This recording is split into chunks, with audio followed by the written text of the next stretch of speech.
Predicting the middle teams in the Big 12. I've already told you that Iowa State will be the number 5 team in the conference, but they're tied with a couple of other schools, starting with every game that Oklahoma State will play this season. Let's break it down. South Dakota State. Many think this could be a trap game because SDSU is so good. Oklahoma State wins this game by at least 10. They're the better team. They have more figured out than they did earlier last season when they got drubbed by South Alabama. Arkansas at home. Arkansas sucks. That's a win. At Tulsa's a win. And then Utah at home. A 4-0 Oklahoma State team is top 15, on the verge of top 10 after they beat the Utes, who are a top 10 team when those two schools play. The bad part, you go on the road against Kansas State. Chalk that up as a loss. Very good Kansas State team, tough to play on the road.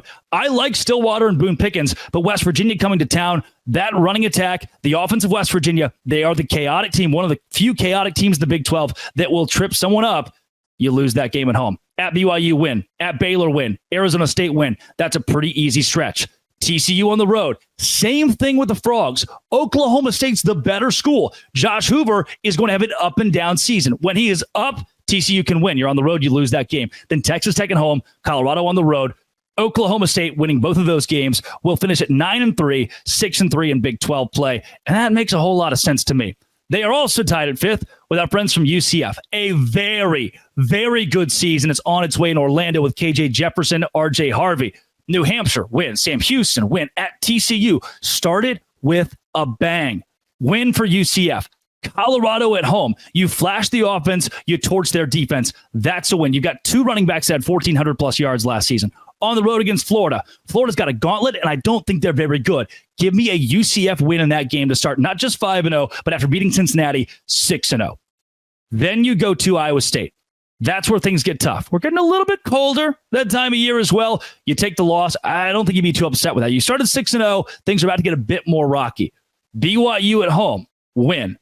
Arizona at home, Noah Fafita, T-Mac. I'm going to keep mentioning those names all season long because of how good they are. They don't have a solid running game. Their defensive linebacking core is number 2 in the Big 12. Their DB core is number 4 in the Big 12. They're going to give people fits. Arizona is a loss at home for UCF. At Arizona State, that's a dub. At West Virginia, that is a loss for UCF as well. Again, West Virginia's offense, despite how UCF has a defense that's above the top half of the Big 12, West Virginia's offense is going to give people fits. Give me West Virginia in that game in Morgantown. Utah at home. End the season on a high note. UCF will topple a top 10 Utah team and try to keep them out of Arlington. Utah will still make it due to a tiebreaker, but UCF ends the year 9-3, 6-3 in Big 12 play, tied for 5th in the conference with a win against Utah, a huge win against Utah late in the year. Now, we move you to number 8. West Virginia, a couple of teams tied at this spot as well. They beat Penn State to open the season despite computer rankings that have Penn State as 14 to 16 point favorites. Albany's a tough game. That's a win. Pittsburgh on the road. I think it's one of the easiest games they play, maybe easier than Albany. Give me a win there. Kansas at home. Here's the story with West Virginia. They're going to make teams upset. They're going to win upset games. They're also going to lose a couple where you go, oh, and I know the Houston game last year was due to injury, and you can't predict injuries this year. Here, I don't know if West Virginia can go completely unscathed with this schedule. They lose to a very good Kansas team at home. But then they go on the road and beat Oklahoma State. That's what West Virginia is. Iowa State at home, that's a win. Kansas State at home, that's what you just beat Oklahoma State, Iowa State, Kansas State in consecutive weeks. 6-1, West Virginia, number 14 in the country, loses at Arizona. Again, the West Virginia defense has some question marks. Noah Fafita, T-Mac, Carve. Cincinnati on the road, same thing here. West Virginia has no business losing this game. They go to Cincy. They fall at Cincy, a school that I don't think is going to have a very solid football team this year. They've got a couple of running backs that scare me. Their defense is okay. Their offensive line is solid. They're going to win at least one game. I think it's in this spot. Baylor at home, win.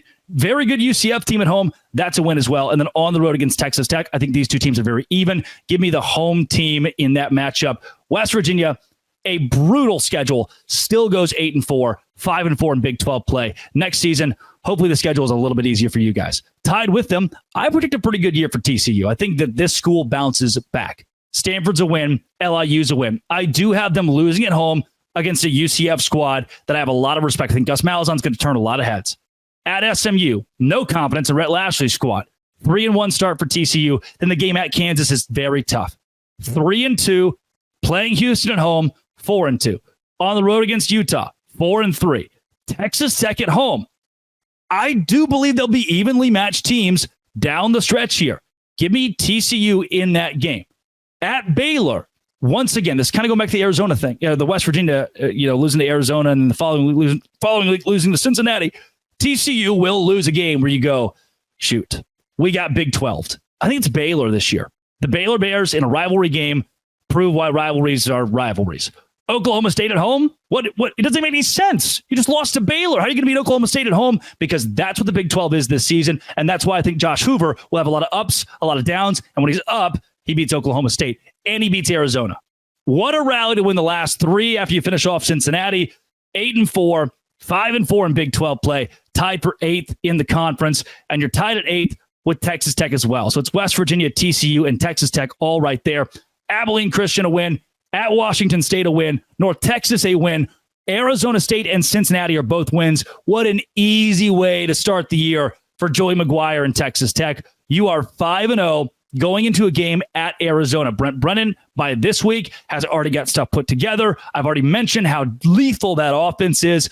That is a loss for Texas Tech on the road. Luckily, you come back home to Lubbock. You beat Baylor. You're still in the top 25. After going 5-0, you're in the top 25. A loss to Arizona doesn't push you out. 6-1, you're a top 25 school. But on the road against TCU, a team that I do believe will be better than most people give them credit for, a comparable team, you lose. At Iowa State, I think Iowa State is a touch better than Texas Tech this season. A road game in Ames. Give me the Cyclones.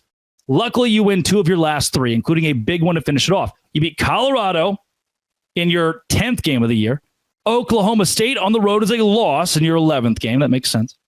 And West Virginia is a win in your final game. Texas Tech bounces back with a gritty, hard-earned, tough schedule, 8-4 finish in 2024. Coming up, who will the last 6, the bottom 6 teams in the Big 12 be, and what are the overall standings? On Locked On Big 12, part of the Locked On Podcast Network, this is your team, and it's every day. Today's show brought to you by 5 Hour Energy. Sometimes I get tired, and when I do, 5 Hour Energy is right there to pick me up. It is my favorite thing to drink when I'm tackling a to-do list or after lunch or before a workout or watching sports. Get in the zone with 5 Hour Energy shots. 0 sugar, convenient, portable size. Perfect pick-me-up. Their website has flavors like watermelon, tropical burst, grape, berry. On the site, you have the option to build your own 12 or 24 packs as well. If you go to 5hourenergy.com, that's the number 5, hourenergy.com, and get some 5 Hour Energy product today, you can use the promo code LOCKEDONCFB to receive 20% off your order. This order is only valid until September 30th on one order and cannot be used with other promotions. The code is not good on subscription orders. Go to 5hourenergy.com today and get 5 Hour Energy.